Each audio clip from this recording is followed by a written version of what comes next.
श्री राम और कम्बंध राक्षस का प्रसंग। ये तब की बात है जब सीता जी को रावण श्री राम तथा लक्ष्मण की अनुपस्थिति में हरण कर ले गया था।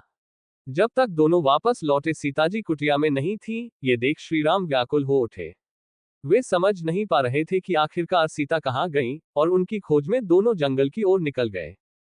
कुछ दूर जाने पर उन्होंने एक गिद्ध को जख्मी हालत में देखा। वह अपने आखिरी श्वास ले रहा था।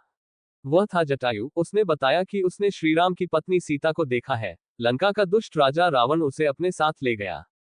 वह सीता जी को रावण से छुड़ाने का प्रयास ही कर रहा था, जिस दौरान रावण ने उस पर तीखा प्रहार किया। ये बताते हुए जटायु ने अपनी आखिरी सांसें ली, जिसके बाद श्रीराम और लक्ष्मण ने जटायु का अंतिम संस्कार किया। अब वे ये तो जान गए थे कि सीता जी को रावण ले गया, लेकिन उन तक कैसे पहुंचा जाए ये नहीं जानते थे। लेकिन मन तो परेशान था, इसलिए पांव ना रुके और दोनों घने जंगल में सीता जी की तलाश में आगे बढ़ते चले गए। कुछ दूर जाने पर अचानक उन्होंने एक अजीब से प्राणी को देखा। वह एक राक्षस था जिसका नाम था कबंध। महर्षि वाल्मीकि रचित रामायण के अनुसार यह राक्षस उस काल के सबसे अजीबोगरीब राक्षसों में से एक था। इस राक्षस का सिर, धड़, मुख, कोई भी अंग सही स्थान पर नहीं था। कहते हैं कि इसका मुंह इसके पेट के स्थान पर था, और इसका दिमाग इसके सीने पर था तथा दोनों के बीचों बीच थी इसकी आंख, लेकिन एक ही आंख। कहते हैं कि जब श्रीराम और लक्ष्मण ने उस राक्षस को देखा तो वह जोर जोर से चिल्ला रहा था। उसके दोनों हाथों में जंगली जीव थे जिन्हें वह इधर उधर पटक रहा था, लेकिन जैसे ही उसकी नजर श्रीराम और लक्ष्मण पर पड़ी तो वह उनकी ओर दौड़ा चला आया। अपने विशाल शरीर का फायदा उठाते हुए उसने दोनों को अपने हाथों में पकड़ लिया और तेजी से मसलने की कोशिश करने लगा।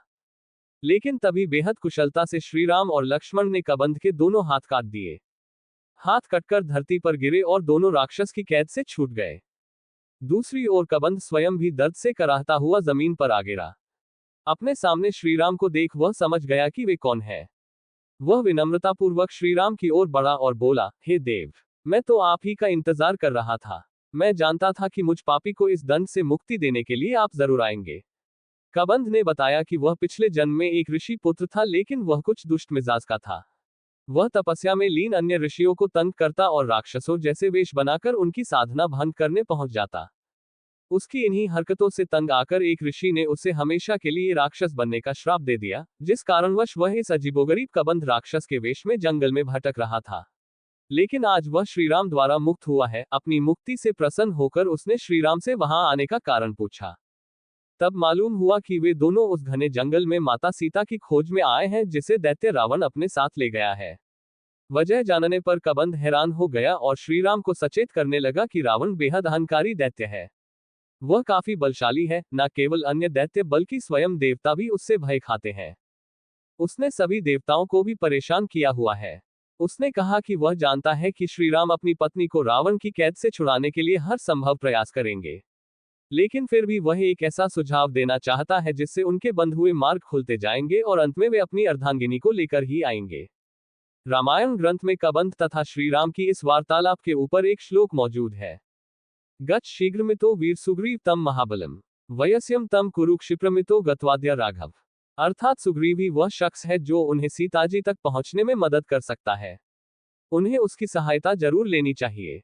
कम्बंध ने आगे कहा कि ऐसा नहीं है कि श्रीराम अकेले अपनी पत्नी तक पहुंचने तथा दैत्य रावण के साथ संघर्ष करने के लिए सक्षम नहीं है, वरन उसके इस सुझाव के पीछे एक खास कारण छिपा है। इसमें कोई शक नहीं कि एक इंसान अपनी समझदारी का उपयोग करके एक बलवान को परास्त नहीं कर सकता, लेकिन उसकी समझदारी इसमें ही है कि वह उस बलवान को हराने के लिए सही विकल्पों का प्रयोग करे। अतः कबंध के अनुसार श्रीराम के लिए सुग्रीव एकमात्र ऐसा विकल्प था जो कठिनाई के इस मार्ग में उनके लिए सहायक सिद्ध होने वाला था। लेकिन रामायण ग्रंथ का ये श्लोक हमें किसी को अपने स्वार्थ के लिए इस्तेमाल करना नहीं सिखाता। अपितु जब तक आप स्वयं किसी को पसंद नहीं करते, उसका साथ नहीं चाहते, तब तक अपने स्वार्थ के लिए उसका उपयोग कतई ना करें। लेकिन यदि आप स्वयं दिल से उस इंसान की सहायता लेने के लिए तैयार हैं, तो उसकी सहायता लेना कभी भी गलत नहीं होगा।